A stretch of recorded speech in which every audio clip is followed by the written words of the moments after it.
자, 여러분들 면접에서 발생할 수 있는 상황에 대해서 어떻게 대처해야 될 것인가 이런 것을 배워보는 시간입니다. 자, 그래서 여러분들이 당황해서 뭐 얼굴이 빨개지고 말도 못하고 면접을 아쉽게 끝마치지 않도록 할 수 있는 다양한 방법들을 같이 고민해보는 시간이에요.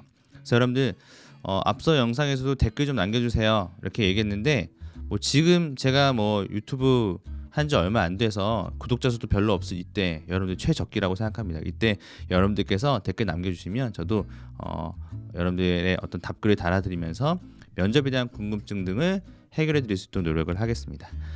자, 이번 상황은 바로 이제 중간에 면접관이 말을 끊는다면부터 말씀을 드려볼게요. 자, 중간에 면접관이 말을 끊을 수가 있어요. 내가 말하다 보면 말을 끊죠. 왜? 너무 기니까. 그렇죠? 그리고 또는 불필요한 내용을 말할 때도 있어서 그래요. 근데 대체적으로 면접관이 말을 중간에 끊는 이유는 답변의 길이가 길어서 그렇습니다.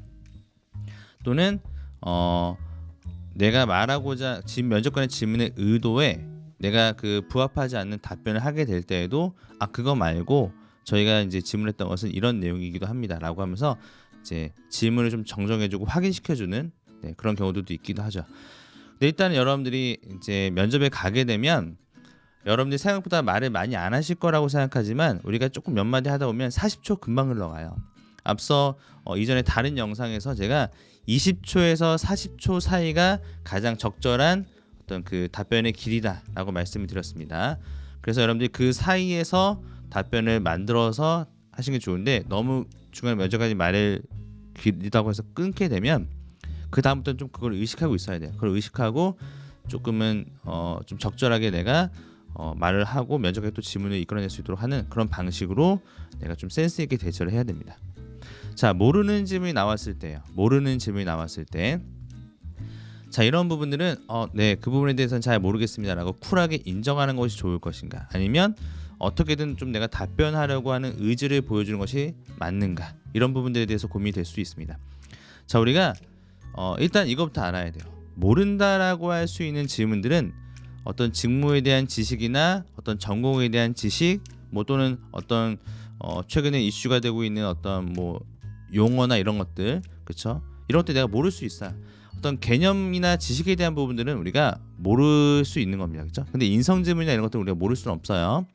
그러니까 그것이 전제라고 한다면 일단은 내가 어떤 지식을 물어봤는데 그거에 대해서 내가 딱 몰라요. 그러면은 그래도 바로 모른다고 하면 안 됩니다. 네. 어느 정도는 좀 생각을 해보는 척은 해야 돼요. 내가 그걸 듣자마자 모른다고 알 수 있잖아요. 모르잖아요, 그렇죠? 듣자마자 내가 처음 들어보는 개념이야. 몰라. 그래도 네.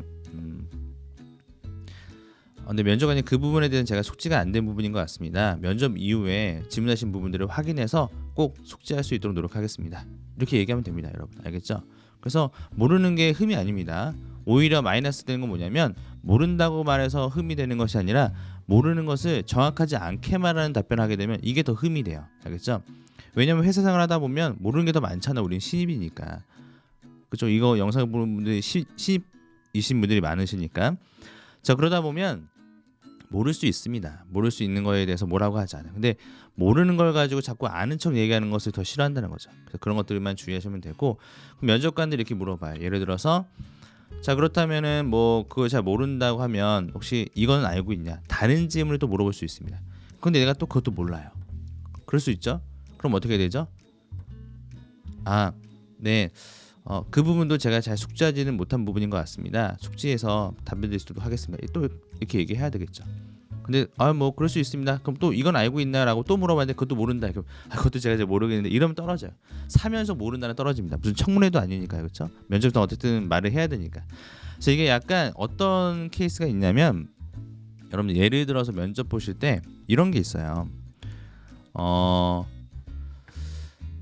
모르는 질문, 그러니까 개념에 대한 질문을 물어볼 때 상을 물어본다. 먼저 제일 어려운 수준의 질문을 던지는 거죠. 전공 개념이 이런 것들은. 그다음에 이걸 답변을 못할 시에는 어떻게 중으로 물어보는 게 아니라 하로 물어봅니다. 하. 낮은 수준의 면접 질문들에 대한 그 지식에 대한 질문을 던져요. 그래서 이걸 답변을 하잖아요.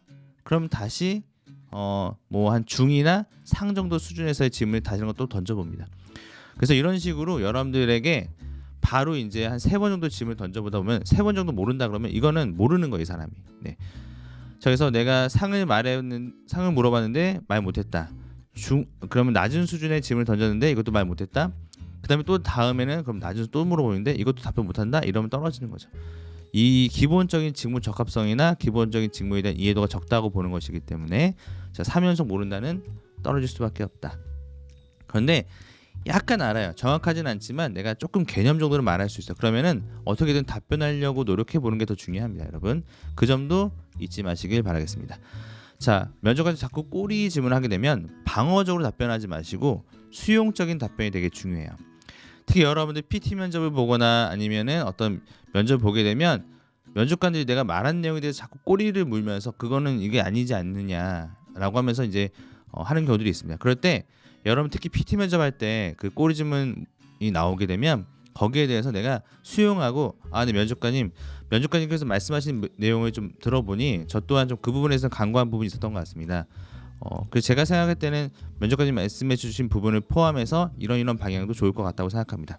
이런 식으로 수용해서 보완하는 방향에서의 커뮤니케이션이 중요한데 우리는 무조건 제가 말씀드린 것은 그것이 아니라 뭐 이렇게 하면서 면접관이 말한 것에 대해서 반박하거나 또는 아니면 방어적으로 답변하는 경우들이 많다는 거죠.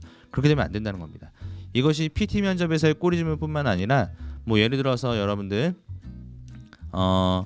일반적인 경험 질문에 대한 꼬리 질문 같은 것들도 아니면 인성 면접에 대한 꼬리 질문 같은 거 예를 들면 경험 말고 상황 같은 것도 마찬가지고 상황하고 인성 자 인성 질문에 대해서 그거는 좀 이게 아니지 않느냐 뭐 이렇게 하게 되면 그게 아니라 이렇게 노부터 시작하면 안 됩니다. 알겠죠? 네 물론 그런 부분도 있습니다. 저 또한 그런 부분에서 좀 체크하지 못한 부분인 것 같습니다. 뭐 이렇게 수용적으로 답변해 줘야 돼요. 그 다음에 하지만 예스법 화법을 잘 활용하셔야 되겠죠.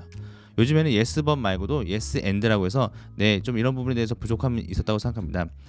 그래서 저는 이런 부분에 대해서 보완하면서 뭐 이런 식으로 나가는 화법들도 많이 사용하게 되어 있습니다. 그래서 여러분들 꼬리 질문이라고 하는 것에 대해서 여러분들이 너무 방어적으로 답변하게 되면 굉장히 안 좋은 평가를 받을 수 있다는 점. 자, 그 다음에 여러분들만 좀 질문을 덜 받은 느낌을 받을 수도 있어요. 다른 뭐 분들에게 질문을 많이 하는데 나는 질문 꼴랑 하나 하고 질문 안 물어보는 경우도 있습니다. 이거 어떻게 되는 거예요? 그럼 내가 이 질문의 개수만 들어보면 내가 떨어지는 건가 이렇게 생각할 수 있는데 그렇지는 않습니다, 여러분. 예전에는 이제 질문 하나만 받고 붙은 사람도 있고요. 어떤 사람은 질문만 20개 받고도 떨어지는 사람도 있습니다. 자, 질문을 일단 뭐 이 부분은 나중에 다른 영상에 또 알려드릴게요. 질문을 덜 받는 느낌을 받는다는 것은 이건 뭐냐면은 이럴 때 내가 저에게도 좀 질문을 해주세요 이렇게 할 수는 없잖아요, 그렇죠? 다 그럴 만한 이유가 있고 사정이 있다고 생각하시고 그냥 나오셔야 됩니다. 알겠죠? 자, 이렇게 여러분들 4가지의 어떤 면접 상황에 대해서 말씀을 드렸어요. 자, 이 영상과 더불어서 또 다음에 또 3가지가 더 있는데 4가지 더 있는데 그 영상도 추가적으로 들으시면 면접에서 발생할 수 있는 상황에 대해서 충분히 대처가 가능하실 거라고 생각합니다. 다음 영상에서 또 뵐게요.